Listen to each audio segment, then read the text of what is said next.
반영되지 않았는데 9월에 많이 반영돼 숙박 음식점업, 교육 서비스, 도소매 등을 중심으로 감소폭이 확대됐다고 설명했습니다. 끝으로 날씨입니다. 전국에 구름이 많이 낀 가운데 서울과 경기 북부, 강원 영서 북부와 제주도에는 오늘 한때 5mm 안팎의 비가 오겠습니다. 오늘 낮 기온은 서울 17도 등 전국이 16도에서 21도로 어제와 비슷하거나 조금 낮겠습니다. 주말인 내일은 전국에 구름이 많이 끼고 서해안 지역에는 새벽 한때 비가 조금 오겠습니다. 아침부터는 전국이 점차 맑아지겠습니다. 서울 지방 현재 기온 15.4도, 습도는 57%입니다. 아나운서 홍소연입니다. KBS.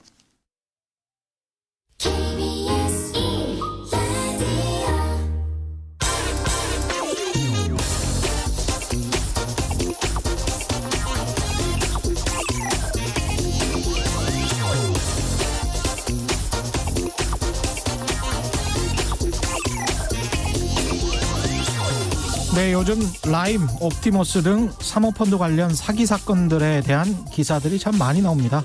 폰지 사기, 정치권 로비 의혹으로도 사건을 바라볼 수 있겠습니다만은 좀 더 구조적으로 바라보면 이렇습니다. 처음에 사모펀드를 왜 누가 만들었는지부터 따져야 합니다.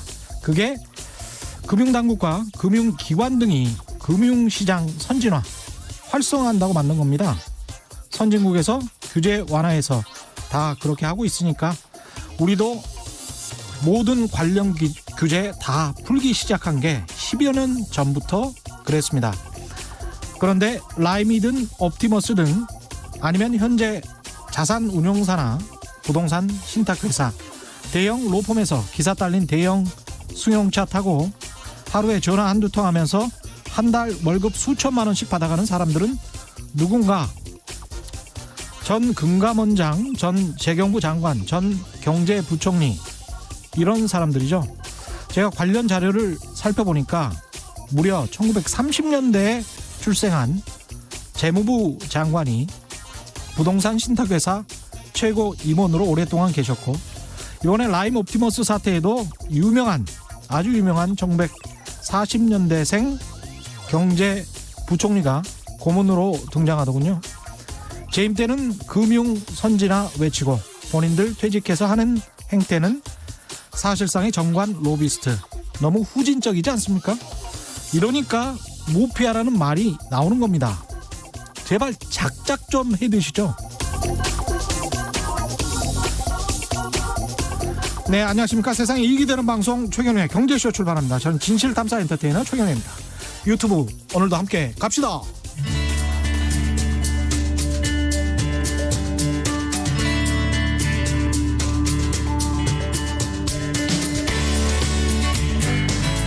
경제방송 아무거나 들으면 큰일 납니다. 듣고 또 들어도 탈이 나지 않는 최경영의 경제쇼. 네, 어느덧 금요일이네요. 이번 한 주 증시와 환율 전반적인 경제 상황들은 어땠는지 정리하고 다음 주도 한번 전망해 봐야 되는데 질문도 많이 받겠습니다. 최경영의 경제쇼. 댓글 많이 달아주십시오. 유튜브로도 그렇고 KBS 콩으로도 그렇고 댓글 많이 달아주시고요. 이 닉네임이 오늘은 참 은근히 잘 어울릴 것 같습니다.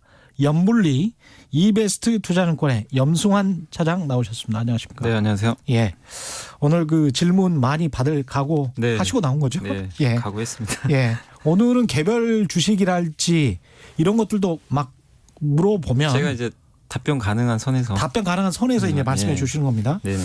예, 최경영의 경제쇼 세무 상담 과거에 안순남 세무사님이 하셨거든요. 아, 예. 예, 가끔 나오셨는데 그런 식으로 지금 네네. 풀어가려고 하고 알겠습니다. 있습니다. 일단은 기업 공개 이야기부터 하죠. BTS 빅히트 엔터테인먼트가 상장했는데 네.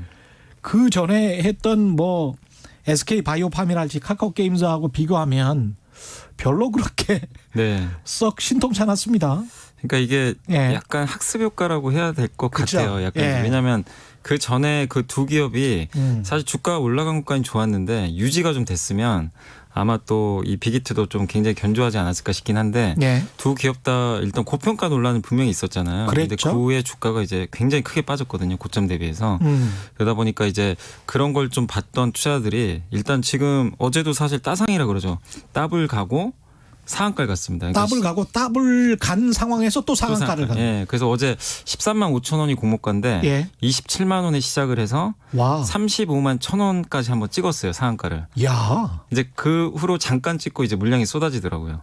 그 거의 3배까지 갔었던 거네요. 그죠. 거의 한 그렇게 예. 볼 수 있는데 2.5배 정도? 예. 예. 그래서 그러다 보니까 이제 투자들이 이 정도면 됐다. 음. 그리고 누가 먼저 팔았는지 모르겠지만 어제 보니까 뭐 특히 기타법인에서 많이 팔았다는 얘기도 있더라고요. 기타법인 쪽. 그러니까 기타법인이 이제 보통 우리 뭐 벤처 투자나 창투사 아시죠? 창투사들이 기타법인으로 들어가 있는데 거기가 이제 주로 보통 이렇게 비상장 기업들은 미리 투자를 해놓잖아요. 그렇죠. 그래서 이제 상장할 때 팔아서 시세 차익을 많이 내는데 구주인 거네요. 그러면 예, 구주 매출인 예. 거네. 그래서 예. 그걸 가지고 이제 상장을 했는데 이게 어마어마한 지금 수익이 난 거죠. 사실 제가 알기로는 그 이 창투사들도 굉장히 예전에 주가 쌀 때 샀겠죠. 산 걸로 알고 있기 때문에 그럼 그 사람들은 지금 뭐 한 2~3배 판 게 아니고 그죠. 어마어마한 수익이죠. 사실. 20~30배 팔았을 수도 있습니다. 네. 그죠? 정확히 알 수는 없지만 예. 엄청난 수익을 냈겠죠. 아. 사실 공모주 청약 하신 분들도 어제 상한가에 팔았으면은 뭐 엄청난 좀 수익이 난 것처럼. 그렇죠. 그러니까 여기선 파는데 전혀 부담이 없잖아요. 그리고 보호회수도 안 걸려 있어요, 사실. 창투사는 보호회수 안 걸려 있습니까? 그러니까 보호회수를 걸어놓은 데도 있겠지만 예. 제가 여기 뉴스 확인해 보니까 빅히트의 뭐 4대 주주 같은 경우는 안 걸어놓은 걸로 좀 보이거든요. 그러니까 대주주들 아니면 보호회수가 네. 6개월이 없군요. 그래서 예. 보통 이제 1대 주주 방시혁 의장 같은 경우는 아마 1년 정도 아마 1년? 보호회수가 걸릴 거예요. 예. 근데 대부분은 6개월 정도인데 예. 대주주는 제가 알기로는 1년으로 알고 있고 그리고 이제 기관 투자들도 사실 이제 보호회수를 걸잖아요. 그렇죠. 거는데 이런 이제 기타 법인 쪽에서는 이제 안 걸었던 쪽에서는 이제 바로 팔 수가 있는 거죠. 그래서 아마 거기서는 그런데 전혀 뭐 부담 없이 팔아버리는. 근데 그런 입장에서 보자면 창투사들은 뭐 그렇지만 기존에 이제 빅히트 엔터테인먼트를 주식을 사려고 해도 살 수가 없었던 사람들은 네. 지금의 가격을 보면 어떻습니까? 다음 주에나 더 떨어진다면 또는 뭐 공모가 근처로 간다면 어떻게 봐야 돼요? 사실 공모가는 정말 저는 매력적이라고 생각은 해요. 공모가는 매력적이다. 왜냐하면 공모가 기준으로도 뭐 우리가 흔히 PER을 그러잖아요. 예. PER로 70배니까 이게 싼 건 아닙니다. 예. 근데 현재까지 실적 기준으로. 근데 그렇죠. 앞으로 BTS가 뭐 저는 돈 더 잘 벌 거라고 보거든요. 그리고 군입대 문제도 물론 있지만 아직은 좀 시간이 남아 있고. 예. 그다음 얼마 전에 그 방방 콘서트라고 아세요?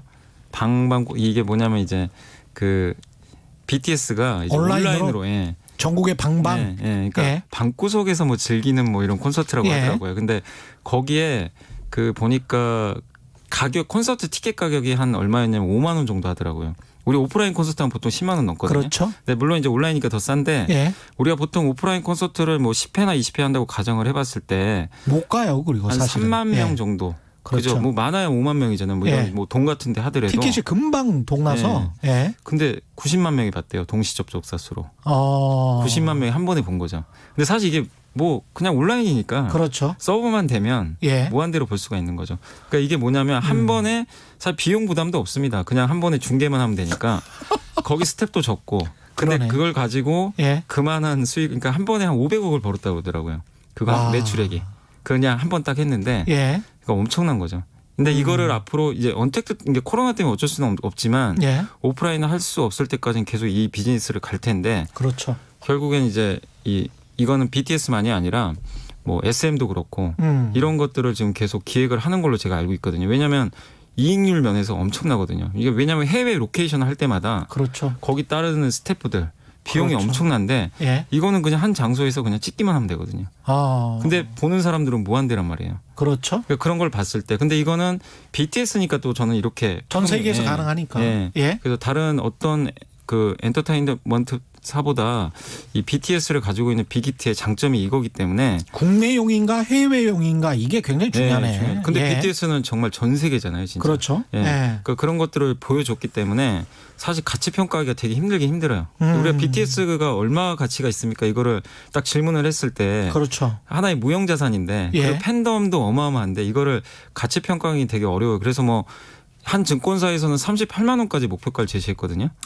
지금 이제 공모가 13만 5천 원인데 예. 물론 증권사마다 다 다르지만 지금 가격은 현재 가격은 얼마입니까? 20만 원까지 오늘 빠진 것 같더라고요. 20만 원까지? 오늘도 빠졌습니까? 오늘 한 20% 빠져가지고. 그렇군요. 네, 많이 빠졌어요. 오늘 네. 많이 빠졌네. 네, 그러니까 일단 이제 비싸고 예. 시장 지금 좀 분위기가 좀 안 좋아요. 예전보다. 그렇죠. 그죠? 좀 예. 투자들에 좀 지쳐 있고 그러다 보니까 좀 빠지긴 했는데 어쨌든 저는 제 개인적으로는 충분히 이제 그 전에 있었던 뭐 카카오 게임즈하고 SK 바이오팜은 우리가 적절하게 뭐 가치 평가를 할 수는 있지만 네. 빅히트는 좀 가치 평가하기 굉장히 어려운 대상이니까 너무 그렇죠. 그런 숫자보다도 앞으로의 BTS가 할 만한 그런 부분들을 우리가 좀 눈여겨봤을 때는 결코 뭐 이렇게 20만 원 뭐 이렇게 뭐 18만 원까지 또 빠질 수도 있겠지만 저는 그렇게 아주 비싸다라는 좀 느낌은 좀 들진 않는 것 같아요. 네. 개인적으로. 특히 뭐 공모가로 가까우면 올수록 예. 더 매력적인 가격이 되는 거니까 예. 눈여겨 보시는 것도 좋을 것 같습니다. 그리고 이제 한 예. 말씀 더 드리면 이제 군 문제 많이들 얘기를 하더라고요. 예. 그렇기 때문에 BTS 군대 가면 활동 못 할 텐데 그럼 어떡할 거냐. 사실 왜냐하면 빅히트의 90% 이상이 이 BTS잖아요. 그렇죠. 사실 그렇기 때문에 그래서 이제 가장 나이 많은 멤버분 중에 한 분이 아마 내년 말인가 아마 가는 걸로 제가 그 기사 보니까 예. 그때까지 연기를 한 것 같긴 한데 예. 근데 가더라도 저는 걱정을 할 필요는 없다고 보는 게 예. 왜냐하면 그 유닛 개념이 있잖아요. 예. 그러니까 뭐냐면 이제 우리 보이그룹도 그렇지만 이렇게 두세 명이 딱 나눠가지고 예. 팀을 만들어서 뭐 잠깐씩 활동하는데 그런 것들도 충분히 가능하고 쪼갠다. 예, 쪼개는 거죠. 그러니까 예. 전체 완성체는 그러니까 완전체는 못 나오겠지만 예. 근데 그 한 사람이 군대 갔다고 해서 뭐 완전체가 아니라 유닛으로 나왔는데 그 아미 이 팬분들이 예. 그렇다고 뭐 온라인 콘서트 안 볼 겁니까?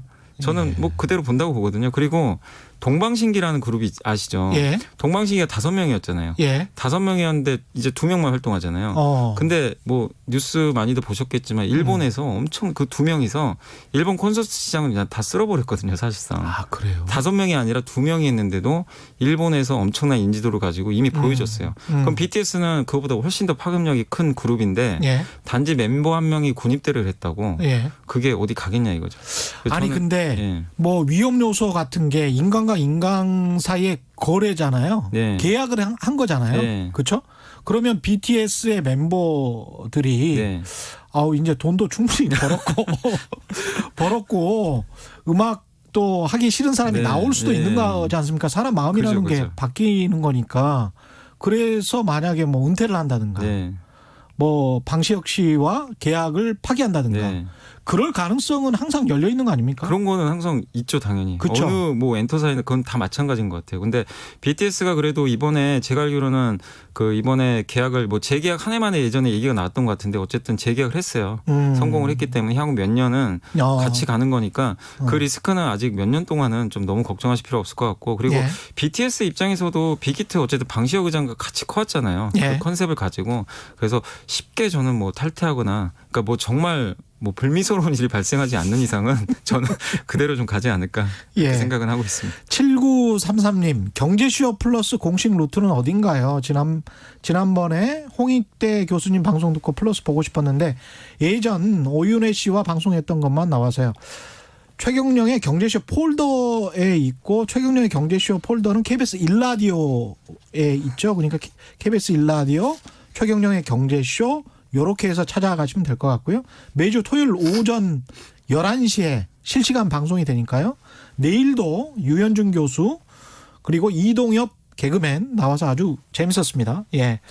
일단 공모주 청약제도 이야기도 다시 나오고 있네요. 이게 이제 공모주가 요즘 유행이니까 이걸 좀 개선해야 된다. 제도 자체를 개선해야 된다. 이런 이야기가 있습니까? 그러니까 이게 약간 너무 기울어진 운동장이에요. 왜냐하면 지금 보통 공모주 청약할 때 뭐 예를 들면 100만 주라고 쳤을 때 80% 정도는 기관들한테 거의 의무적으로 배정이 되거든요. 그렇죠. 그럼 나머지 20%를 사실상 개인 투자분들이 받을 수밖에 없으니까 개인 투자분들은 더 받고 싶어도 이게 일단은 기관들하고 이게 공평한 게임이 안 되는 거죠. 그러네. 네, 그래서 여기에 대해서도 이제 개인 투자분들이 요구를 많이 하고 계시거든요. 그러니까 공모주 청약을 했을 때 워낙 좋은 기업들이 비상장 많은데 내가 투자를 하고 싶은데 물량을 받을 수도 없고 너무 인기가 많잖아요. 그러니까 이번에도 빅히트도 뭐 이렇게 1억을 넣었을 때 겨우 2주밖에 못 받았다고 하더라고요. 2주면은 20만 원밖에 안 되거든요, 그렇죠. 사실상. 그럼 사실상 뭐 그거 투자해봐야 얼마 수익도 안 되고. 10억 넣어도 20주 받았다는 이야기예요. 20주니까 뭐 한 몇백만 원밖에 안 되는 수치니까. 그러니까 근데 기관 투자들은 월등히 많은 물량을 신청을 하고 또 그만큼을 배정을 받으니까 이게 너무 불공평하다. 그래서 이런 것들을 좀 개정해달라. 그래서 이거는 이제 정부에서 이제 금융기관 쪽에서 어떻게 할지 모르지만 제 개인적으로 봐도 이거는 너무나 좀 기울어진 운동장은 맞는 것 같아요. 네. 이게 공모주 제도도 좀 개선할 필요. 왜냐하면 시장 자체가 지금 개인 투자자분들이 이렇게 동학개미 운동 통해서 시장을 또 살려놨는데 예. 거기에 합당하게 개인들에 대해서도 좀 이런 제도 개선을 통해서 당연히 이런 부분들을 좀 좋게 저는 바꿔가야 된다고 생각을 하고 있거든요. 요즘도 신설 계좌 수가 많이 늡니까? 예전보다는 조금 좀 슬로우해진 건 사실이에요. 예전이라는 거는 한참 3월, 4월, 5월 예. 한참 이제 동학개미 운동 펼쳤을 때는 예. 그때 뭐 계좌 수가 저희 회사 기준으로도 정말 역대급으로 그러니까 이렇게 많이 터져도 되나 할 정도로 굉장히 많이 터졌는데 최근에 속도는 좀 둔화는 됐어요. 근데 예년에 비해서는 2019년이나 그때보다는 여전히 많죠. 여전히 많습니다. 네, 여전히 많습니다. 근데 그 2019년도, 18년도는요. 개인 투자분들이 주식시장에 관심도 사실 없을 때고 예. 그리고 미중 무역 분쟁 때문에 국내 증시가 상당히 안 좋을 때였어요. 그렇죠. 투자 심리가. 그래서 예. 작년하고 비교하면 지금 절대적인 수치는 당연히 높은데 근데 올해 한참 좋았을 때보다는 조금은 좀 꺾이는 건 사실입니다. 예. 계좌. 환율 이야기, 중요한 환율 이야기 해야 되는데 스캔님 질문이 있습니다. 연불리형. 우리나라에 미국의 스퀘어만큼 매력적인 종목이 있을까요? 뭐 이런.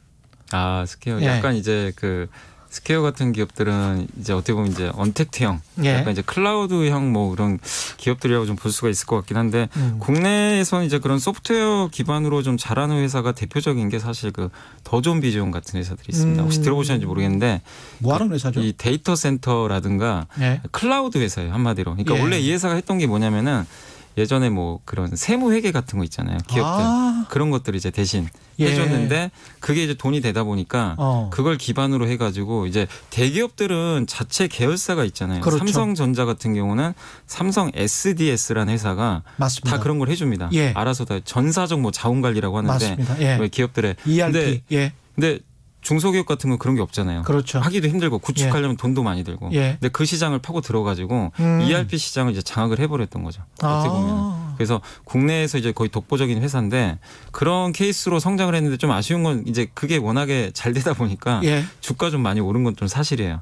그래서 그렇군요. 약간 좀 그거랑 완전히 똑같은 건 아닌데 제가 조금 그래도 요즘에 뭐 이건 그냥 저의 개인적인 의견입니다. 그러니까 예. 그 웹캐시라는 종목도 약간 비슷해요. 예. 웹캐시가 뭐냐면 그 우리 이제 이렇게 격리하시는 분들은 좀 많이 아실 것 같긴 한데 이렇게 직원들 뭐 이렇게 월급 같은 거라든가 아니면 거래처에 돈을 줄 때 예. 각각의 은행들이 있잖아요. 예. 각각의 은행을 통해서 이렇게 그 계좌로 송금을 해야 되잖아요. 그렇죠. 그럴 때 각각의 은행들마다 이렇게 들어가면 굉장히 불편하잖아요. 그러네요. 그거를 대신해서 하나의 플랫폼을 만들어 가지고요. 이 웹캐시의 인하우스 뱅크라는 게 있어요. 그 플랫폼을 이용을 하면 그냥 거기 들어가면 원하는 은행에 아무데나 이제 돈을 다 쏴줄 수가 있어요. 통해서. 예, 그 약간, 중소기업이랄지 플랫폼 이런 예. 것들은 아주 유용하겠습니다. 맞습니다. 그래서 예. 중소기업 대상으로 그 회사가 또 하는 게 격리나라라고 격리 업무 같은 것도 또 대신해주고. 굉장히 광고 많이 나오던데. 네, 그러니까 예, 그런 라디오에서. 기업들이 약간의 뭐냐면 그 소프트웨어를 기반으로 해서 플랫폼 회사인데 그 기업들의 가려운 곳을 긁어주는 거죠. 약간 좀 불편하고 좀 귀찮은 것들 있죠. 그런 것들을 대신 한 번에 이걸 해결해 주는 그런 소프트웨어들을 만들기 때문에 이런 시장들은 틈새 시장이지만 계속 커간다고 보거든요. 그렇군요. 그러니까 한국에 그런 기업들 좀 잘 찾아보시면 많지는 예. 않더라도 좀 있을 거기 때문에 한번 좀 잘 찾아보시면 좋을 것 같습니다. 이런 것들도 단순히 이제 투자 아이디어로만 생각하시면 됩니다. 네, 네. 그렇죠. 그다음에 이제 환율하고 원화 이야기해야 되는데 오늘도 원화는 강세고 그 전반적으로 분위기가 앞으로 계속 그럴 것 같다라는 어떤 의견도 있고 뭐 어느 정도는 다 올라왔다라는 의견도 네. 있고 어떻게 보십니까? 단기적으로는 좀 많이 환율이 떨어졌잖아요. 그래서 네. 여기서 뭐 바로 더 떨어지는 것보다는 약간 좀 완만하게 횡보하지 않을까 싶긴 한데 예. 전체 큰 그림에서 방향은 계속 좀 원하는 강세로 가지 않을까. 환율은 계속 좀 떨어지지 않을까. 예. 그렇게 보고 있는 배경은 뭐 여러 가지가 있겠지만 첫 번째로 지금 미국이 지금 이제 대선이 끝나고 나서 할 것 같은데 예. 어쨌든 이제 재정을 엄청나게 풀 것 같아요. 예. 뭐 합의는 되겠죠. 그렇죠. 언젠간 합의는 될 텐데 그러면 결국에는 그 재정을 푼다는 건 이제 국채를 발행할 텐데 그럼 달러가 이제 시중에 또 엄청나게 풀릴 거 아닙니까? 그렇죠. 그럼 달러가 풀리면 당연히 달러는 더 약세로 갈 가능성이 굉장히 높아지고 그렇게 되면 이제 반대에 있는 뭐 유로화라든가 또 특히 위안화 쪽으로 계속해서 강세 현상이 나올 수가 있다고 좀 보고 있기 때문에 예. 일단 달러 약세가 좀 한 가지 원인이고 두 번째는 우리나라 원화가 항상 보면 위안화에 거의 연동이 많이 되잖아요. 그렇죠. 근데 최근에 위안화가 강한 이유 중에 하나가 뭐 한 두 가지가 일단 중국에 지금 보면 그 소비 시장이 좀 생각보다 괜찮습니다. 예. 그러니까 코로나에서 제일 먼저 탈출한 나라인데 그렇죠. 소비 데이터나 그 제조업 지표 아니면 굴삭기 데이터 같은 게 되게 흥미로운 게 뭐냐면 중국의 9월달 굴삭기 판매가 이게 코로나 영향이면 우리가 흔히 말하는 게 굴삭기라는 게 코로나면 사람들이 투자도 안 하고 그렇죠. 건설도 안 할 텐데 예. 작년 동기 대비해서 70%가 늘어난 거예요. 굴삭기 판매가. 작년 동기 네. 대비 근데 그게요 되게 재밌는 게 올해 5월 달부터인가요? 5월부터 지금 9월까지 예. 5개월 연속 50% 이상 계속 연속 증가한 거예요. 작년 동기 대비. 뭔 땅을 그렇게 많이 파고 다니지? 그러니까 중국 경제가 생각보다 나쁘지가 않은 거예요. 우리는 그냥 안 좋지 않나? 예. 근데 소비 지표도 지금 서프라이즈가 계속 나오고 있고 예. 수입도 많이 늘어났어요. 이게 수출입 데이터 보면 수입을 엄청나게 하고 있다는 거 그만큼 소비가 잘 된다는 얘기거든요. 예. 그러니까 그렇게 보면 중국 경기가 그만큼 좋다는 건 위안화 그 나라 통화가 강세일 수 있는 요인 중에 하나고 예. 거기다가 이제 최근에 또 중국이 채권 지수 세계 3대 채권 지수 중에 하나가 있더라고요. 거기에 또 새로 편입이 됐는데 아, 그랬어요. 그렇게 되면 외국인들이 또 당연히 살 수밖에 없죠. 예, 살 수밖에 없고 또 거기 채권과 연결돼 가지고 우리나라 그 국고채 금리가 제가 알기로는 한 1.5% 정도 되는 걸로 알고 있는데 예. 중국의 10년 만기인가요? 그 국채 금리가 3%가 넘어요. 그리고 이제 매력적이네. 중국 정부가 보증하는 뭐 제가 이름까지는 기억 안 나는데 정부에서 보증하는 그 굉장히 안정적인 그 국채가 한 4%가 넘더라고요. 매력적이네. 그러니까 예. 외국인 입장에서는 중국이란 나라가 그렇죠. 어차피 당장 망할 건 아니잖아요. 예. 굉장히 안전한데 신흥국이란 이제 다른 나라랑 비교해 봤을 때는 금리가 비슷해도 중국에 내가 돈을 넣었을 때는 그렇죠. 까먹을 가능성 없는데 3, 4% 확정 금리를 준다. 이거 엄청난 매력이거든요. 그러니까 브라질 8%하고 중국 4% 이러면 중국 4%로 갈 확률이 굉장히 당연히 높죠. 높죠. 예, 브라질은 예. 어쨌든 좀 약간 리스크가 있는 나라니까. 그렇죠. 그렇게 보면 전 세계에서 이렇게 안전한데 금리를 미국이나 한국이 한 3, 4배 준다. 당연히 돈이 쏠리죠. 그러면 채권 쪽으로 돈이 들어가면 당연히 위안화는 또 올라가겠죠. 가치가. 예. 그러면은 위안화 가치가 또 올라가면 우리나라 원화도 당연히 가치가 같이 따라갈 가능성이 굉장히 높기 때문에 이런 흐름들이 언제까지 이어질지 모르겠지만 당분간 방향성 자체는 큰 흐름상으로는 계속 좀 원달러 환율 같은 경우 좀 아래쪽으로 계속 꺾일 가능성이 있습니다. 근데 속도가 좀 가파랐기 때문에 예. 이번에 중국도 좀 약간 속도 조절하는 것 같더라고요. 그렇죠. 예. 그렇죠. 그래서 예. 약간의 좀 횡보 구간은 좀 거치겠지만 방향성은 계속 원화 강세, 그러니까 환율 하락 쪽으로 예. 좀 보고 대응을 하시는 게 맞지 않나. 근데 중국 생각하고 있습니다. 금융당국도 그렇게 속도 조절에 나서고 한국도 이제 김용범 기재부 차관이 비슷한 이야기를 했어요. 네. 이게 너무 빠른 게 네. 아닌지 면밀히 좀 모니터링 하겠다. 근데 저는 이런 뉴스가 나오잖아요. 네. 앞으로도 장기적으로 더 원화가 강세가 될 것 같다라는 생각이 들더라고요. 이런 예. 뉴스가 얘기하신 것 같습니다, 진짜. 예, 그래서 네. 이게 이렇게 되면 우리 주식 시장은 이러면 상당히 좀 불리시해지는 강세가 되는 네. 가능성이 있습니까? 가능성이 충분하죠. 왜냐하면 달러 대비해서 어쨌든 달러를 기준으로 모든 걸 보잖아요. 투자를 예. 할 때. 그동안 보면 이제 지난 2년 동안 보면 우리나라가 미중 무역 분쟁 겪을 때 예. 달러가 특히 강했습니다. 우리 환율이 고환율이 됐었잖아요. 예. 그래서 그렇게 보면 투자자들이 봤을 때 당연히 미국 쪽에 투자하는 게 훨씬 유리하죠.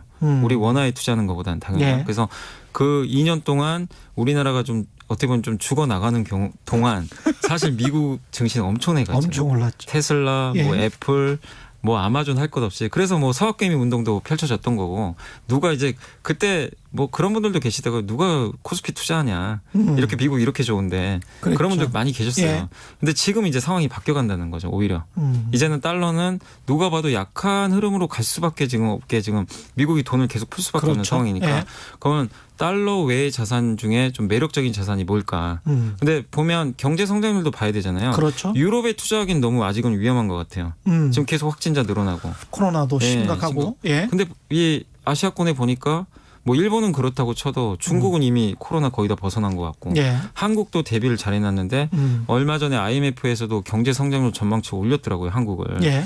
그렇게 보면 한국도 지금 투자하기 굉장히 좋은 환경이고 이렇게 보면 아시아에서 중국과 한국 쪽으로 외국인들이 저는 투자할 수 있는 요인이 많이 생겼다고 보고요. 또 그렇게 보는 증거 중에 하나가 또 국내 기업들의 이익인데 이번에 삼성전자가 예. 코로나19에도 불구하고 엄청난 이익을 냈어요. 12조 냈죠. 예. 예. 근데 이게 작년하고 지금 올해는 다르잖아요. 그렇죠. 환경이. 예. 근데 삼성전자가 보통 제가 기억하기로는 2018년도부터 이제 그 미중 무역 분쟁 터지고 나서 분기당 평균이 7조 원 정도씩 벌었어요. 예. 근데 분기당 지금 10조를 넘어버렸거든요. 근데 이게 여기서 끝이 아니라 내년도에는 지금 반도체 대부분 전망하신 애널리스트 분들이 더 좋아지는 쪽으로 전망을 하고 화웨이가 지금 제재 들어가면서 스마트폰이 지금 어려워졌는데 예. 그 빈자리를 삼성전자 차지하면 이익이 더 레벨업이 될 수가 있는 거거든요. 내년도에. 그렇죠. 예. 그렇게 보면 지금 10조 원 분기당 이 이익을 유지할 수 있는 상황으로 가는 건데 그 외국인들이 봤을 때 원화는 강해지겠다. 우리 국내 대표 기업인 삼성전자 그 전망도 나쁘지가 않고 예. 그럼 분명히 한국에 투자할 수 있는 요인이 저는 많다고 봅니다. 그리고 실제로 외국인들이 최근에 주식을 사고 팔곤 하지만 최근에 보면요 유일하게 사는 업종이 IT는 사고 있어요. 한국에서도 마찬가지입니다. IT를 계속 사고 있어요. 예. 삼성전자 중심 뭐 하이닉스 계속 지금 매수를 하고 있어요. 다른 업종은 안 사요. 예. 근데 유독 다른 업종 중에서 유일하게 사는 건 LG화학이에요. LG화학은 또 많이 사더라고요. LG화학 이야기가 좀 해야 되는데 LG화학은 왜 그렇게 사는 것 같습니까? LG화학은 제가 예. 봤을 때 그냥 외국인들 입장에선 전기차 배터리 보고 그냥 사는 것 같아요. 물적 분할 떠나서 외국인 이제 한국의 개인 투자분들은 좀 화가 많이 나셨잖아요. 예, 그래서 예. 많이들 파시는데 예. 일단 그걸 떠나서 외국인들은 일단 배터리 지금 1등 기업이고 아까도 제가 잠깐 속보 보고 왔는데 로이터에서 보도가 나왔더라고요. 예. 그 뭐냐면은 이 LG화학의 그 CEO가 그런 얘기를 했다고 합니다.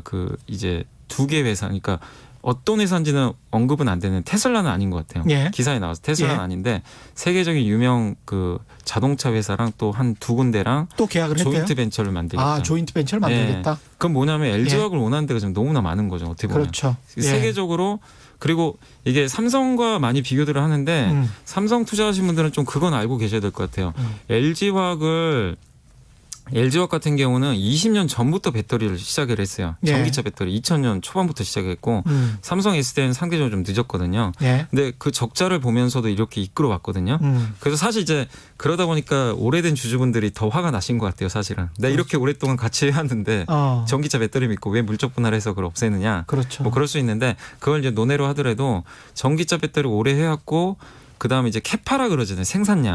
생산량 면에서 압도적입니다. 지금 올해 말 기준으로 예상이 지금 100기가와트라고 하는데 LG화학이 올해 말 기준으로 한 배터리 용량을 100기가와트까지 만들 예정인데 예. 삼성 같은 경우 이제 20기가와트밖에 안 돼요. 거의 5배 차이가 나요. 투자를 많이 못했어요.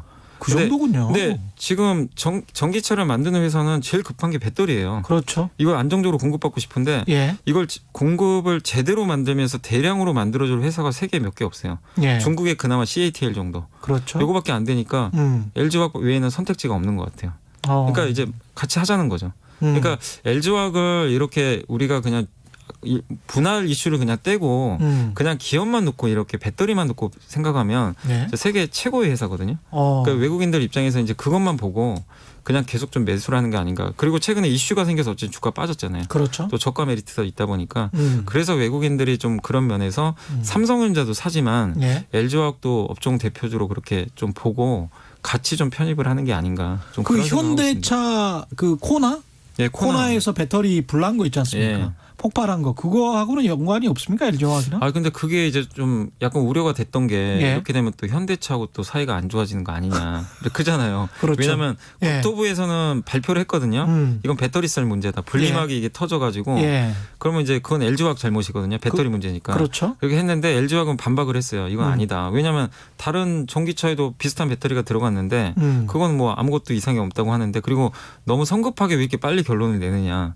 조사를 제대로 해야 되는 거 아니냐. 예. LG화학 측에서는 그렇게 항변을 했어요. 예. 그러다 보니까 당연히 현대차 측에서는 그렇게 되면 현대차는 잘못이 없으니까. 그렇죠. 근데 이게 서로 공방전을 펼치면 양사 간에 사이가 좀 멀어질 수 있잖아요. 그렇죠. 근데 그런 건 좀 우려감은 있었는데 어제 또 뉴스가 나왔어요. 현대차하고 배터리 리스라고 아세요? 배터리 리스는 배터리 리스가 뭐죠? 뭐냐면 예. 기사가 또 재밌는 게 뭐냐면 예. 현대차하고 LG화학 글로비스 있죠. 현대 글로비스. 예, 이 예. 세 개가 같이 합작사를 만들어 가지고요. LG화하고 현대차하고 현대 글로비스가 글로비스가 중간에 운영을 하는 거는 뭐냐면 자동차를 이제 만드는데 전기차를 지금 배터리가 들어간 차를 그냥 완성차를 만들었잖아요. 그렇죠. 그게 아니라 배터리는 없어요. 배터리만 빠지고 예. 배터리 이제 교체를 하는 거예요. 리스. 배터리만 리스하는 거예요. 왜냐하면 전기차가 비싸잖아요. 배터리 예. 값이 너무 비싸요. 배터리 값이 한 40% 네. 된다고 하니까. 네, 그래서 배터리 값 이제 보조금도 줄 거예요 앞으로. 예. 그러면 전기차 사기 위해서는 배터리 가격이 하락할 때까지 기다려야 되는데 예. 아직은 비싸니까. 음. 그래서 구매 욕구가 좀 떨어지잖아요. 그렇죠. 그래서 배터리만 리스로 가는 거죠. 그러면 1,000에서 한 2천만 원 정도 감소할 수 있거든요. 차값이. 그리고 월 구독료를 내는 거죠. 이제 차량 예. 오너분들은 자동차만 사놓고 예. 배터리 그리고 이제 교체만 하면 돼요. 월 구독료 내고 얼마씩. 예. 근데 사실 이거를 중국에선 이미 좀 하고 있다고 하더라고요. 중국의 니오라는 전기차 회사가 하나 있어요. 그게 CATL하고 같이 그 모델을 만들어가지고 제대로 하고 있는 건지 모르겠지만 적절한 구분 기법을 통하네요. 네, 이렇게. 그래서 이렇게 보면 LG화학이 뭐 약간 그 서로 간에 또 안 좋은 미묘한 신경전이 펼쳐질 수 있지만 예. 어쨌든 현대차든 LG화학이든 서로가 멀어지면 서로 손해거든요, 솔직히. 그렇죠. 예, 그래서 예. 화재는 화재 사고고 예. 또 그거 수습하면 되고 예전에 ESS 화재 사고 났을 때도 어쨌든 해결을 한 것처럼 이것도 뭐 이런 사고들이 안 날 수는 없는 것 같아요. 예. 뭐 어떤 신기술이 개발이 되고 적용이 됐을 때 예전에 갤럭시 노트도 폭발 사고 났잖아요. 화재 사고 났지만 극복한 것처럼 저는 극복할 수 있다고 보고 있기 때문에 이런 노이즈는 저는 뭐 너무 걱정할 필요는 없다 이렇게 예. 보고 있습니다. 지금 언급된 그 배터리 업체 중에서 지금 빠진 게 강화만 사장님이 이렇게 질문하셨네요. SK이노베이션. SK이노베이션은 어떤가요? 이게 3사 중에서 SK이노베이션만 지금 언급 안 하셔가지고. 아니 예. 요새 좀 뉴스가 없어서 이노베이션. 근데 예. 이노베이션 좀 참 이게 애매한 게 예. 배터리 잘 만드는 것 같아요. 잘 예. 만들고 기술력도 있고 현대차 어쨌든 가장 처음 납품한 회사가 SK 이노베이션이거든요. 그러니까 내년에 이제 그 아이오닉이라고 예. 그 이제 하나의 전기차 플랫폼이 이제 탑재된 그 전기차가 최초로 이제 현대차에서 나오는 브랜드가 아이오닉인데 그렇죠. 1차로는 그 SK 이노베이션이 선택이 됐고 2차가 LG화학이에요. 그래서 먼저 들어가요. 예. 그래서 그런 면에서는 기술력을 입증을 한 거잖아요. 근데 문제는 예. 뭐냐면 이노베이션의 매출의 대부분이 아직도 정유회사잖아요. 그렇죠. 이거를 짐을 좀 덜어내야 되는데 아직은 절대적으로 그쪽 수치가 많고 그렇죠. 그다음에 두 번째가 뭐냐면 LG화학하고 미국에서 소송 걸려 있잖아요. 배터리. 배터리 그 네, 특허 특허침. 문제로. 네. 근데 예. 졌어요. 음. 그 이제 예비 그 소송 그 결과에서는 어쨌든 미국에서는 예. SK 이노베이션 너네가 잘못했다. 특허 침해다. 네, 특허 침해다. 예. 결론 냈고 제가 알기로는 다음 달인가요? 12월인지 제가 정확히 날짜는 기억 안 나요. 조만간 나옵니다. 최종 예. 결론이 나오는데 어쨌든 SK 이노베이션하고 SK 이노베이션이 미국에서 사업을 하기 위해선 예. 공장이 조지에 있는데 예. 그걸 하려면 LG화학하고 무조건 빨리 협상을 해야 해서 예, 합의를 해야 봐야- 되네. 예, 합의를 하면 이제 앞으로 이제 더 이상 이 리스크는 없어요. 근데 대신에 문제는 이제 돈은 내야 되지. 그래서 예전에 뉴스 보니까 예. 1조 원 얘기 나오더라고요. 1조 원? 근데 LG화학에서 한 해? 그냥 그 특허 침해한 거에 대해서 그래, 한 번만. 1조. 예. 근데 LG화학에서 뭐 2조, 3조 얘기도 나오고 예. 이노베이션 뭐 최대 1조 얘기 나오는데 어느 예. 게 맞는지 모르겠어요. 근데 1조 얘기 뉴스 나온 날 그 다음 날 이제 좀 서로 부인한 그런 좀 뉴스들도 나왔는데 예. 서로 간에 이제 뭔가 가격만 맞으면 저는 합의를 할 것 같아요. 그리고 사실 LG화학 입장에서도 물론 이제 뭐 당연히 이노베이션이 특허侵害한 거에 대해서는 기분은 나쁠 수 있겠지만 예. 어쨌든 서로 간에 또 합의를 통해서 나중에 로열티를 또 LG화학이 받을 수도 있는 거잖아요. 그러니까요. 예, 적절하게. 그래서 그 양사 간에 서로 합의해주면 서로 깔끔하게 또 이런 것들이 정리되고 예. 또 국내 기업들이 또 잘하면 좋잖아요. 서로 그렇죠. 3사 예. 간에. 그래서 예. 결국에 그 이노베이션 제가 자꾸 언급을 못 드린 이유가 이런 것들이 빨리 결론이 나야 되거든요.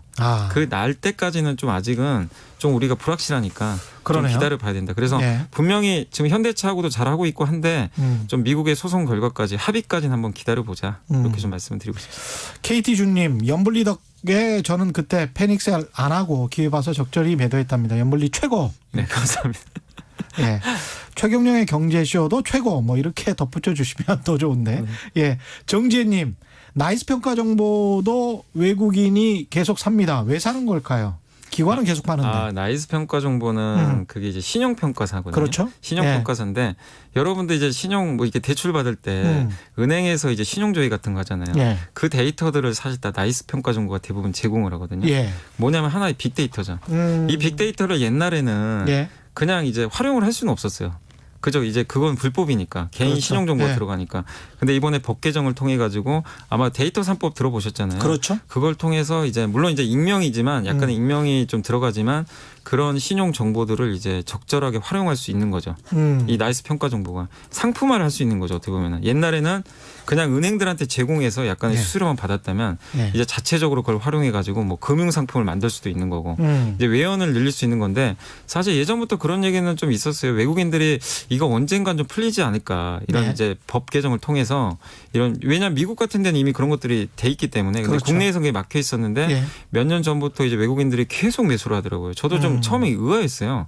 왜 이렇게 외국인들이 이걸 많이 살까? 나이스 네. 평가 정보 뭐가 좋은 게 있다고. 그러니까 네. 신용 평가 잘하는 건 아는데 근데 결국엔 이제 데이터 3법을 통해서 좀 저는 그때 좀 느꼈어요. 아, 이걸 좀 미리 내다보고 외국인들이 좀 샀던 거 아닌가. 근데 이게 이제는 시작하는 단계잖아요. 그렇죠. 이제 시작인데 외국인들 입장에서는 내년부터 시작하죠. 예, 예, 그래서 이걸- 마이데이터 산업. 예, 그래서 멀리 보는 것 같아요, 계속. 근데 이거를 가장 빅데이터를 많이 신용 정보에 대한 빅데이터를 많이 쌓아놓은 회사가 국내에서 나이스 평가 정보가 가장 앞서 있거든요. 그렇군요. 근데 이거를 예. 이 데이터 사업을 하려고 하는 사람들이 되게 많잖아요, 빅데이터. 그렇죠. 카카오도 지금 이쪽 시장에 참여를 하고 있고. 예. 그러면 서로가 원하는 데가 많으니까 약간 LG화학 같은 개념이죠. 배터리 서로 달라 그러잖아요. 예. 그러니까 그런 식으로 보면 외국인들의 그 매수는 몇 년 후를 좀 계속 내다보고 지금 그 데이터에 대한 좀 투자를 하는 게 아닌가. 네. 데이터 가치를 보고. 그래서 나이스 평가 정보 제 개인적으로 계속 좀 좋게 보고 있는 기업 중에 하나입니다.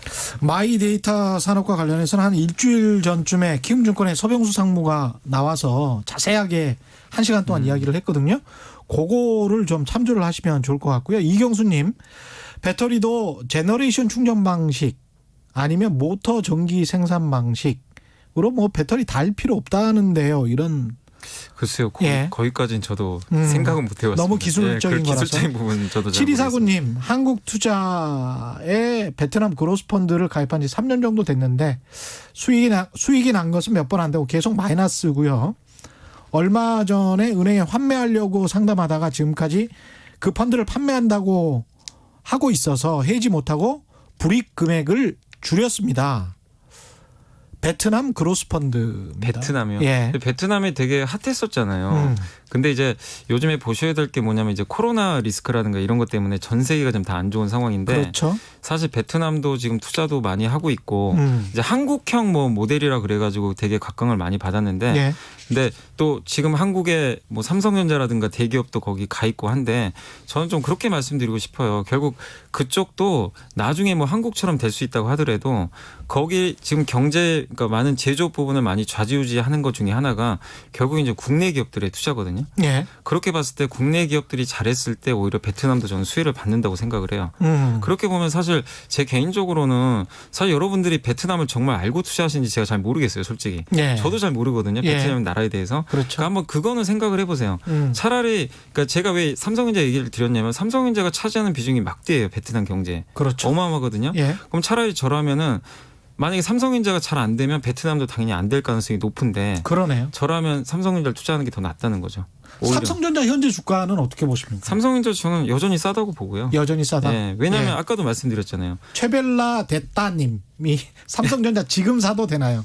예. 그러니까 저는 뭐 제가 뭐 사라 팔아라 뭐 이렇게 공식적으로 말씀드리기 좀 어렵지만 그냥 저의 예. 그냥 개인적인 저희 회사랑 전혀 상관없이 예. 제 개인적으로는 저는 계속해서 좀 사는 게 좋다. 적립식으로. 네, 왜냐하면 그렇게 말씀드린 이유가 어차피 주가라는 거는 미래 가치를 반영하는데 제가 삼성전자가 내년에 불확실합니다. 이러면 당연히 뭐 보수적으로 보겠죠. 그렇죠. 아까 말씀드렸지만 내년에 더 좋아지고 파운드리라고 들어보셨잖아요. 예. TSMC 예. 그 대만에 예. 그 회사가 1등인데 지금 그 회사 같은 경우는 지금 점유율이 50%인데 지금 최근에 이재용 부회장이 그 네덜란드 간 거 예. 뭐 기사화 됐었잖아요. 예, 예. 네덜란드 간 게 네덜란드의 ASML이라고 그 이 EUV라고 있어요. 극자외선 장비인데 예, 예, 예. 그걸 이제 그게 있어야만이 그 파운드리를 할 수가 있어요. 예. 7나노라고 하는데 이제 공정까지는 제가 뭐 시간이 없어서 뭐 자세히 말씀 안 드리겠지만 전 세계에서 TSMC랑 삼성밖에 못 하는데 예. TSMC는 그 7나노를? 예, 7나노를 위해서는 ASML 그 장비를 많이 가지고 있어요. 예. 그 주문도 많이 해놨대요. 근데 예. 만들 수 있는 그 한계가 있대요. 1년에 40대 정도 만든대요. 예. 근데 내년에 TSMC가 거의 30대인가 30대 후반까지 그냥 다 주문을 해놨대요. 아. 그럼 삼성 입장에서 만약에 예. TSMC가 그 주문량 다 가져가면 예. 내년 장비를 못 가져와요. 그럼 내년에 어떻게 되겠어요? 삼성전자 입장에서. 그렇죠. 이재용 부회장이 제 생각에 날아간 것 같아요. 급해서. 예. 그래서 부회장이 이제 날아갔다는 건 어쨌든 어느 정도 딜이 있었겠죠. 그러니까 선취매를 해놔버린 거군요. 예. 그리고 예. 사실 삼성전자는 지분 투자를 또 해놨어요. 예. 그 회사 1.5% 지분 갖고 있습니다. 아, 그렇군요. 약간 전략적 협력 관계도 있어요. 그래서 아마 좀 급한 마음에 좀 이제 물량을 어느 정도 확보를 했겠죠. 이게 뭐 한 대 가격이 2천억 원인가 예, 그렇다면 어마어마해요. 예. 그래서 약간 이제 그 을인데 갑 예. 같은 을이죠, 사실은. 그렇죠. 근데 그런 상황에서 이걸 그러면 여기서 여러분이 느끼셔야 되는 게 뭐냐면 TSMC가 지금 엄청난 실적을 내고 있거든요. 예. 삼성전자보다 비싸요. 시가총액이 500조가 넘어요. 예. 그거 하나만 하는데 그 삼성전자 입장에서 자존심이 상할 수도 있지만 그만큼 가치를 받는데 파운드리는 우리가 이제 다른 사업부는 삼성전자가 PER 10배 이상을 잘 안 줘요. 예. 근데 파운드리는 TSMC가 25배, 30배 받거든요. 파운드리에서 만약에 TSMC를 격차를 줄이면 예. 그만큼 높은 가치를 삼성전자한테 우리가 부여할 수가 있어요. 그렇죠. 이 밸류에이션이라고 그러죠. 예. 그게 올라가요. 예. 그럼 주당 가치가 당연히 올라갑니다. 그럼 평가 자체가 틀려져 버려요. 내년에 이걸 잘해버리면. 그래서 저는 이제 그것 때문에 그걸 잘할 것 같아요. 왜냐하면 예. TSMC는 이미 어느 정도 목에 찼어요. 만들 수 있는 물량은 다 지금 만들어놨습니다. 그렇죠. 예. 더 늘리기도 힘들어요. 근데 삼성은 투자를 해서 격차를 아마 좁힐 거예요. 이재용 부회장이 여기에 거의 지금 사활을 걸고 있기 때문에 그렇죠. 그래서 충분히 잘할 수 있다고 좀 보고 있기 때문에 그런 관점에서 내년을 보면 삼성전자의 밸류가 올라가서 저는 개인적으로 7만 원, 8만 원도 가능하다고 보고 그다음에 한 가지 더 말씀드리고 싶은 뭐냐면 배당 매력도 있어요. 특별 배당을 할 거예요. 아마 할 가능성이 높아요. 예. 왜냐하면 3년 전에 약속한 게 있어요. 2017년도에 그 IR 할 때 예. 주주들한테 이 정도 금액을 환원하겠다. 그렇죠. 근데 예. 그 남은 금액이 9조 원 정도 된대요. 근데 그거를 뭐 자사주를 소각할 수도 있지만 예. 배당을 하면 아마 제가 알기로는 주당 한 1,300원 정도 아마 배당을 할 가능성이 있다라고 하는데 예. 그렇게 되면 배당 수익률이 꽤 짭짤하거든요. 그렇죠. 그것만 한번 기대해 보셔도 연말 배당으로도 저는 매력이 있다고 보거든요. 그러니까 예. 지금 자리에서 삼성전자를 저는 부정적으로 볼 만한 이유는 전혀 없다. 이렇게 좀 말씀을 드리고 싶습니다. 분기 영업이익이 뭐 12조씩 하고 그거 아까 계산해 보니까 2천억 짜리를 한 10대 산다고 하더라도 2조밖에 예. 안 되잖아요. 그러니까 현금 창출을 매년 한 40조 이상씩 하는 회사이기 때문에 네. 그리고 이미 쌓여 있는 돈들이 뭐 한 100조 가량 될 것이고 그렇기 때문에 이 돈의 힘이라는 게 축적된 자본과 계속 현금 창출이 예. 가능하다. 1년에 한 3, 40조씩 최소한. 제가 그러니까 이거 예. 그러니까 어떤 이제 이게 엄청난 힘입니다. 예, 어떤 보고서를 보니까 예. 30년 동안 있잖아요. 그동안 총 30년 동안 예. 그 대기업들 이렇게 투자한 거 대비해서 얼마를 벌었냐 예. 이렇게 그 수치가 나와 있는 걸 봤는데 삼성전자가 30년 동안 이제 투자한 거 제하고 번 돈이 253조를 벌었다고 그러더라고요. 어이구. 현대차가 한 50조. 예. 그러니까 253조가 지금 현금으로 다 남아 있는 건 아니지만 그렇죠. 어마어마한 돈을 그거 창출한 뭐 거죠. 근데 그걸 가지고 다시 설비 투자를 하는 거기 때문에 후발주자들이 따라오기가 네. 굉장히 힘든 거예요. 예. 예. 그래서 이게 중국도 사실 마찬가지인 게 돈 물론 중국이 돈 태우면 되겠지만 예. 그 삼성전자는 그만큼 더 앞서거든요. 이 돈이 되니까. 예. 그래서 참 이 반도체만큼은 따라오기 힘든 것 같습니다. SK텔레콤이 이제 모빌리티 사업부 분사 누구나 아는 이 내비게이션 네. 서비스 T맵 이거를 모빌리티 전문 기업으로 이제 다시 만들겠다. 근데 주주들 반응은 뭐 LG화학이랑 비슷한 아니, 것 같은데. 그러니까 근데 이거는 제발 좀 이거는 너무 그러니까 예. 오해하시면 안 되는 게 예. LG화학은 완전히 달라요 개념이. 그래요? LG화학은 진짜 배터리가 핵심이잖아요. 예. 누가 봐도 배터리 보고 그렇죠. 다 투자하는데 예. 이 T맵은 너무 작구나. 그냥 벤처기업이에요 사실은. 그렇죠. 예. 그리고 이익도 없고 적자 기업이고 아주 작아요. 자산에도 거의 차지 안 합니다. 그렇죠. 근데 이걸 예. 왜 떼어내냐면 예. 이걸 이제 SK텔레콤의 전략은 명확합니다. 통신이 핵심인데 예. 통신만 가지고는 시장에서 인정을 못 받아요. 예. 그잖아요. 어차피 통신이라는 게 매년 똑같이 돈만 버니까 예. 성장을 못 하니까 그래서 하나씩 떼어내는 건데 T맵이 뭐냐면 지금 국내에서 사용하는 내비게이션 사용한 분들의 70%가 이걸 사용하거든요. 그렇습니다. 거기에 빅데이터가 엄청나게 축적돼 있단 말이에요. 그걸 가지고 약간의 이제 그 카카오가 모빌리티 사업하잖아요. 여기도 데이터 사업 하겠다는 네, 거네. 그거예요. 떼어내요. 예. 근데 이번에 우버가 투자하잖아요. 예. 우버랑 조인트 벤처 설립한다고 이미 공시가 떴습니다. 예. 그래서 그렇게 보면 우버가 참여를 해가지고 우리나라에서 약간 이제 모빌리티 사업을 통해서 이쪽 시장을 장악하겠다는 거죠. 그러니까 자동차 이 모빌리티 사업을 통해서 할 게 되게 많아요. 여기서 보험 상품도 판매도 할 수도 있는 거고 예.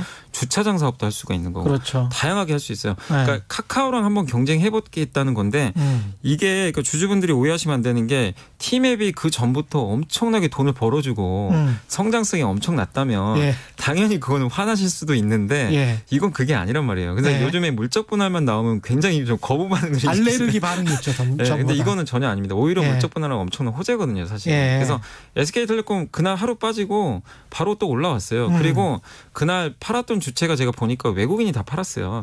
특정 펀드에서 그냥 일부 물량 턴 것 같아요. 예. 이 뉴스 때문이 아니고. 예. 그래서 이 부분은 좀 여러분들이 LG화학하고 전혀 다르게 좀 생각을 하셨으면 좋을 것 같습니다. 9268님, 2804님, 한국전력 에너지 수혜주인데 왜 안 오르나요? 한국전력이요. 예. 근데 신재생 활성화되면 불리한가요? 실적이 좋아서 배당도 한다던데.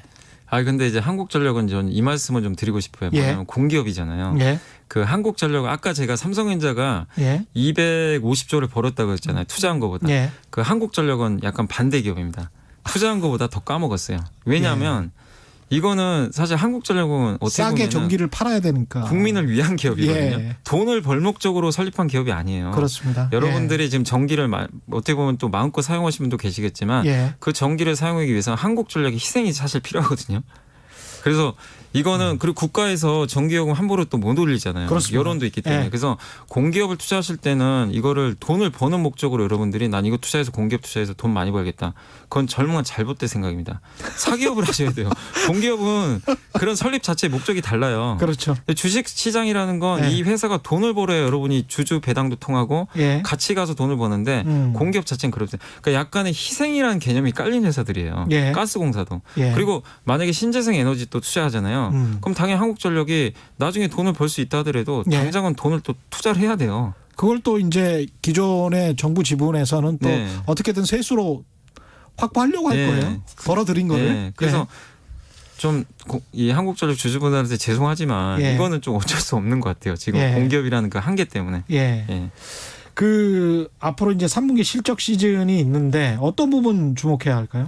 3분기 지금 기업이익 전망치가 계속 좋아지고 있어요. 그러니까 아. 요새 시장이 지금 오늘도 좀 안 좋았는데 4일째 빠지니까 많은 예. 분들이 좀 힘들어 하시는데 그 이면에 보면은 안 좋은 뉴스들만 자꾸 나와서 그렇지만 좋아지는 게 분명히 있어요. 분명히 우리나라 기업들 실적은 지금 작년보다 제가 알기로는 한 20% 이상 증가하는 걸로 알고 있어요. 물론 예. 거기에는 대부분이 삼성전자라는 효과가 물론 있습니다. 이미 실적 예. 발표했으니까. 그렇죠. 근데 그걸 제외해도 이익 추정치가 조금씩 올라가요. 음. 그리고 그 코로나로 인해서 많은 기업들이 적응을 지금 하고 있어요. 예. 그러니까 아까 말씀드렸지만 아까 BTS 말씀드렸지만 엔터사도 많은 분들이 그랬잖아요. 이거 콘서트 못하면 이거 망하는 거 아닌가? 그렇죠. 근데 온라인 콘서트로 돈을 벌어요. 오히려 예, 적응하는 큰 돈을. 기업들이 생겨요. 예.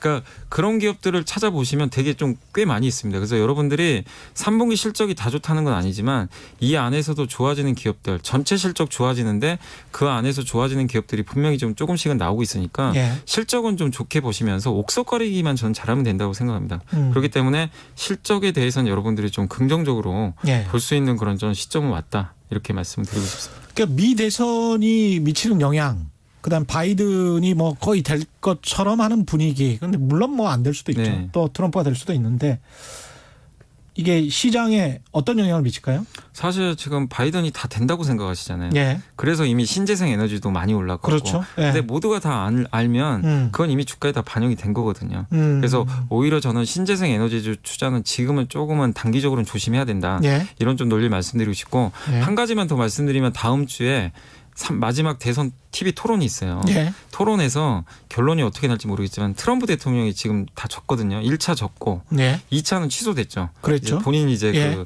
하기 싫다 방이 그랬죠. 걸려- 예. 그래서 마지막 3차에 승부수를 띄울 겁니다. 근데 최근에 약간씩 격차가 줄어들고 있대요. 지지율. 예. 만약에 3차에서 트럼프 대통령이 만약에 잘해가지고 예. 지지율이 줄어들면 사실 이건 좀 안 좋아요. 증시에는. 어. 왜냐하면 서로 간의 격차가 줄어들면 이거 그렇죠. 이제 불안해요. 누가 될지 모르니까. 불확실성이 있으니까 예. 또. 근데 예. 지금처럼 바이든이 완전히 되는 쪽으로 기울어지면 이거는 예. 그냥 명확하잖아요. 그렇죠. 바이든 되면 예. 이제 재정 지출에서 예. 합의되고 세금을 좀 연말에- 올릴 예. 것이고. 예. 예. 이제 명확하게 반영 나고 신재생도 더 좋아질 거고.